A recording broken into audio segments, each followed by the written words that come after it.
दोस्तों, आपको शायद ही पता हो कि इस धरती पर अगर कोई योग का जन्मदाता है तो वो कोई और नहीं बल्कि खुद भगवान शिव है। अब आप कहेंगे कि वो कैसे? तो आपको बता दें कि यहाँ हम जिस योग की बात कर रहे हैं वो उस नॉर्मल योग से बिल्कुल अलग है जिसमें आपको सुबह सुबह अपनी देह मरोड़ते हुए बाबा रामदेव दिख जाते हैं और वो मुस्कुराते हुए आपको एक और आसान सिखाते हैं, क्योंकि भगवान शिव का योग सिर्फ आपकी बॉडी को ही नहीं बल्कि उसके साथ ही आपकी आत्मा तक को भी व्यायाम करवाता है। तो क्या है भगवान शिव के आदि योग का कॉन्सेप्ट और कैसे वो आपको एक बेहतर मनुष्य बनाने में आपकी मदद करेगा? चलिए आपको बताते हैं।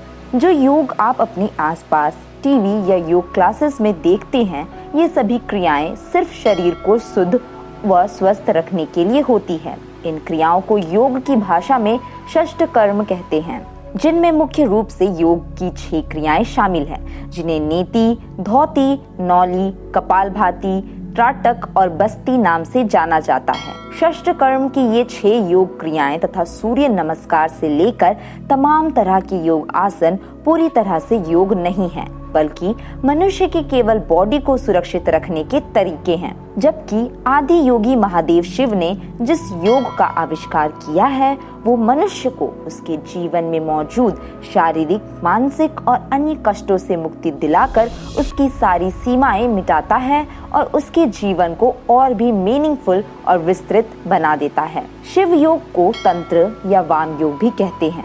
शिव योग में धारणा, ध्यान और समाधि यानी कि योग के अंतिम 3 अंग का ही प्रचलन अधिक रहा है।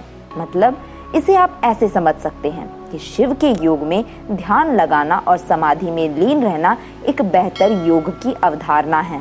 शिव कहते हैं कि मनुष्य पशु है और इस पशुता को समझना ही योग है, लेकिन इसे तभी समझा जा सकता है जब हम योग में सबसे ज्यादा ध्यान को महत्व दें। इसके अलावा शिव के योग में मोक्ष या परमात्मा प्राप्ति के 3 रास्ते बताए गए हैं। वो है जागरण, अभ्यास और समर्पण।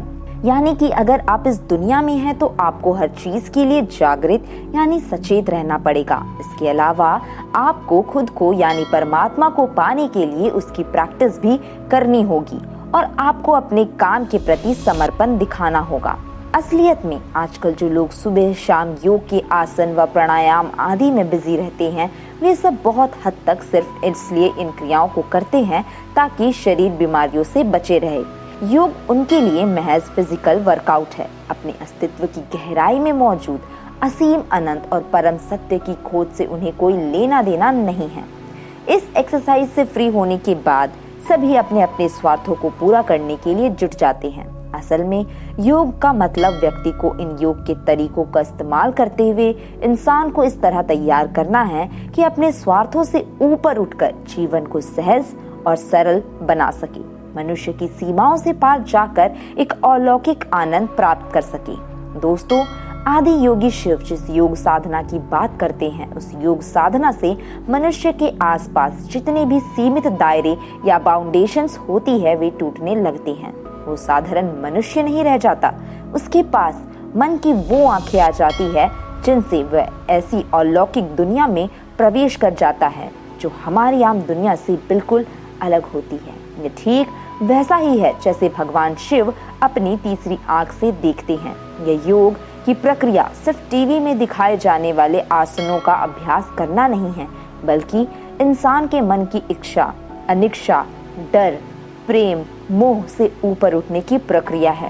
इसके अलावा गीता में कहा गया है कि योग सुख दुख, हानि लाभ, यश अपयश, जय पराजय इत्यादि के प्रति एक समान नजरिया बनाए रखने में महत्वपूर्ण भूमिका निभाता है। दरअसल साधारण व्यक्ति या तो अपने भविष्य के प्रति चिंतित रहता है या फिर अतीत में हुई भूलों पर पश्चाताप करके व्यथित रहता है, मगर योग अतीत पर पश्चाताप न करते हुए भविष्य की चिंता से मुक्त होकर अपने वर्तमान को हंसी खुशी स्वीकार करते हुए जीवन जीने की पद्धति है।